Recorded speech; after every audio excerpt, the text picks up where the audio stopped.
बिस्मिल्लाहिर्रहमानिर्रहीम। अस्सलाम वालेकुम। कैसे हैं आप सब? आई होप कि आप सब ठीक होंगे।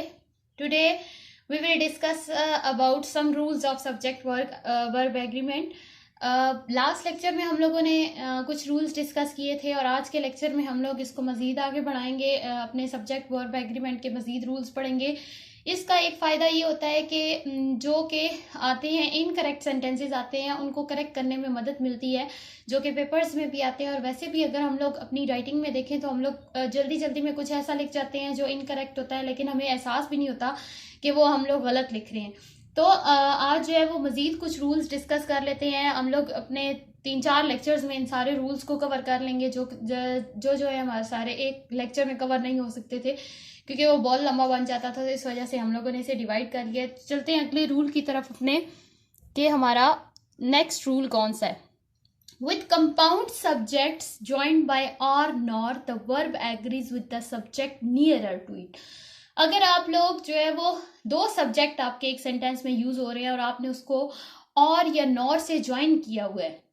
कई दफा होता है कि आपका कोई भी जो है वो, अब आप कहते हैं अली या सारा ने ये काम किया, तो आपके अगर दो सब्जेक्ट्स हैं जो कि आपके और या नॉर से जो है वो ज्वाइंड हैं, तो आप अपना वर्ब कैसे लगाओगे? आप अपना वर्ब जो है वो उसके जो वर्ब के नजदीक तरीन जो आपका सब्जेक्ट है उसके अकॉर्डिंग लगाओगे।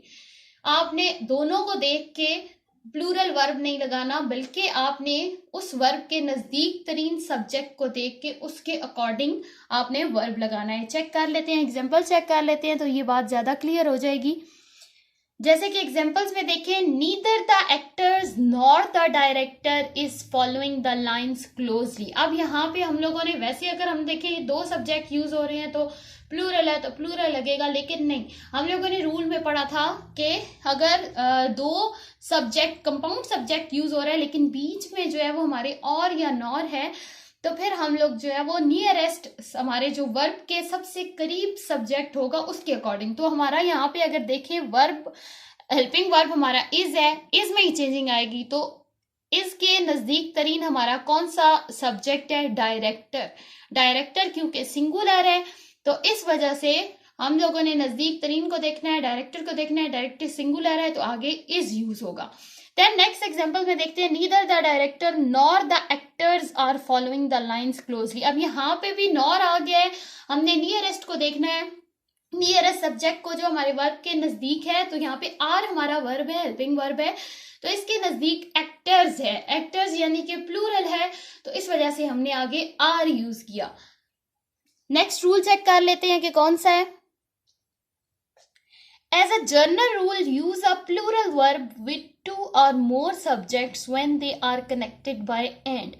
अगर हमारे कंपाउंड सब्जेक्ट या दो से ज्यादा सब्जेक्ट एंड से मिलके बने हैं तो फिर हम लोग क्या लगाएंगे? हम लोग प्लूरल जो है वो अपना वर्ब लगाएंगे। और नॉर की बारी भी हमने कहा था कि जो नियरेस्ट होगा सब्जेक्ट उसके अकॉर्डिंग लगाएंगे, लेकिन जब आपका दो सब्जेक्ट्स के दरमियान एंड आ जाएगा तो आपने प्लूरल सब्जेक्ट ही लगाना है, प्लूरल वर्ब ही लगाना है। जैसे कि एग्जांपल में देखें, a car and a bike, एक कार और एक bike, are my means of transportation. तो ये आपका जो है वो आर लगा है क्योंकि आपका ये दोनों जो सब्जेक्ट्स हैं उनको एंड से ज्वाइन किया गया है। तो इस वजह से आपका एक ट्रिक ये हो सकती है कि आप उसको अपनी लैंग्वेज में कन्वर्ट करके देख सकते हैं, तो उससे भी आपको हेल्प मिलेगी कि आपने उसकी जगह सिंगुलर वर्ब लगाना है या प्लूरल वर्ब लगाना है। नेक्स्ट पे देखिए, एक्सेप्शन भी है इस केस में, एंड वाले केस में। एक्सेप्शन क्या है कि अगर आपका जो एंड और एंड से दो सब्जेक्ट आपके जुड़े हुए हैं वो अगर आपकी सिंगल यूनिट है यानी कि सिंगल सब्जेक्ट के तौर पर, कंपाउंड सब्जेक्ट के तौर पर, कंपाउंड नाउन के तौर पर एक्ट कर रहे हैं, तो उसके साथ हम सिंगुलर ही लगाएंगे, सिंगुलर वर्ब ही लगाएंगे। उसके साथ हम लोग प्लूरल, अगर दो अलग अलग बंदे बात कर रहे हैं, दो अलग अलग चीजों की बात हो रही है, दो अलग अलग बंदों की बात हो रही है, फिर तो हम लगाएंगे प्लूरल में। लेकिन अगर एक ही जो है वो एक किसी कंपाउंड नाउन की बात हो रही है, जिस तरह ब्रेड एंड बटर होता है, तो वो आपस में कनेक्टेड हैं। इनको जहां भी हम यूज करेंगे अब अलग से हम यूज नहीं कर सकते। Bread and butter is my breakfast, तो हम ये नहीं कह सकते butter is my breakfast, bread is my breakfast. तो इनको हम लोगों ने इकट्ठे यूज करना है। तो ऐसी जो चीजें जो कुछ कॉमन सब्जेक्ट्स हैं जिनको हम लोग कंपाउंड नाउन भी कहते हैं, जो इकट्ठे यूज होते हैं, वो जो है as a single unit act करते हैं, उनके साथ हम लोगों ने उसको, क्योंकि हम लोग सिंगुलर लेंगे तो उसके साथ हम लोगों ने सिंगुलर वर्ब भी लगाना है। जिस तरह यहाँ पे एग्जांपल देखिए, breaking and entering is against the law, तो ये एक लॉ है स्पेसिफिक, ब्रेकिंग एंड एंटरिंग। तो जो है वो इसके साथ हम लोगों ने सिंगुलर वर्ब यूज किया। देन नेक्स्ट पे द बेड एंड ब्रेकफास्ट, तो ये जो है वो वाज चार्मिंग, तो ये भी आपका इकट्ठा था, एक जैसा था, एक कंपाउंड नाउन था, तो इस वजह से हम लोगों ने इसके साथ सिंगुलर वर्ब यूज किया है। तो ये इसका एक्सेप्शनल केस है। वैसे आपका एंड का जो दो सब्जेक्ट्स कनेक्टेड होंगे उसके साथ, तो उनके लिए आप लोगों ने प्लूरल फॉर्म ही लगानी है। देन नेक्स्ट पे हमारे पास क्या है, inverted subjects must agree with the verb.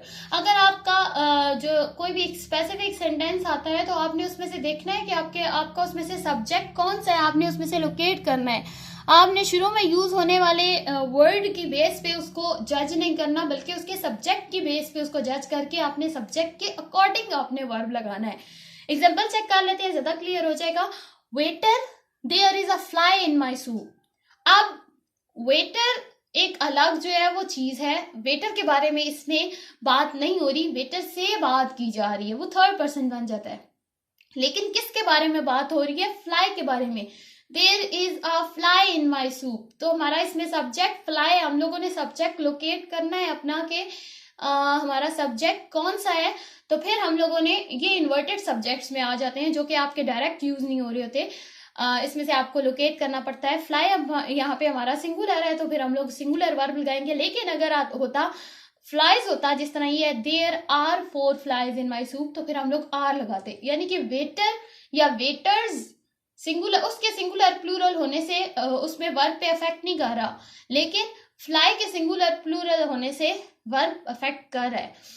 तो आगे जिस तरह है, how are the relatives taking the bad news. अब यहाँ पे हाउ के अकॉर्डिंग नहीं लगाना, क्योंकि हाउ हमारा सब्जेक्ट नहीं है, ये हमारा इंट्रोगेटिव सेंटेंस है। हम लोगों ने इसमें इन्वर्टेड सब्जेक्ट होगा, इसमें से हम लोगों ने लोकेट करना है हमारा सब्जेक्ट कौन सा है, रिलेटिव्स हमारा सब्जेक्ट है, तो उसके अकॉर्डिंग हम लोग लगाएंगे।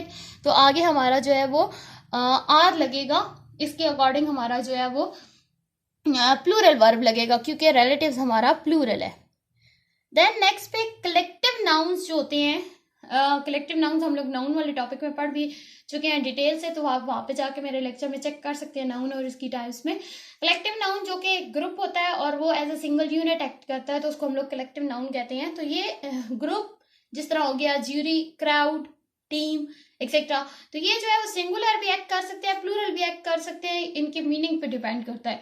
तो ये आपने अपने सेंटेंस के अकॉर्डिंग देखना है कि ये एज अ यूनिट एक्ट कर रहे हैं, या जो है वो इसके मेंबर्स के बारे में बात की जा रही है, तो वो उसके अकॉर्डिंग जो है वो हमारे वर्ब लगेगा। एग्जाम्पल चेक कर लेते हैं, जैसे कि है, the jury members have been arguing for 5 days। तो यहाँ पे मेंबर्स की बात हो रही है, तो मेंबर्स अलग अलग होते हैं, ये एक सिंगल यूनिट के तौर पर एक्ट नहीं कर रहा, बल्कि अलग अलग मेंबर्स को के बारे में बात की जा रही है, तो ये प्लूरल होगा, तो प्लूरल के साथ हम लोग हैव लगाते हैं। और देन नेक्स्ट एग्जांपल पे, the jury has awarded custody to the grandmother. अब ये ज्यूरी का एज अ सिंगल यूनिट यहाँ पे लिया जा रहा है, एक यानी कि एक पूरी ज्यूरी ने मिल के एक एज अ सिंगल यूनिट एक जो है वो फैसला लिया है, तो वो जो है इसलिए हम लोगों ने हैज लगाया है। इसी तरह आर्मी का भी हो जाए, अगर वो member army different army members के बारे में, army has taken it's positions, तो वो यहाँ पे हर उस बंदे की बात की जा रही है, तो वो इस वजह से हैज लगा। लेकिन अगर जो है वो आर्मी को एज अ यूनिट हम लोग डील करेंगे, तो उसके साथ हम लोग वो एज अ यूनिट डील होगा, तो उसके साथ हैव लगेगा, हैज लगेगा। और अगर जो है वो डिफरेंट मेंबर्स के तौर पर यूज किया जा रहा है, तो उसके साथ हैव लगेगा।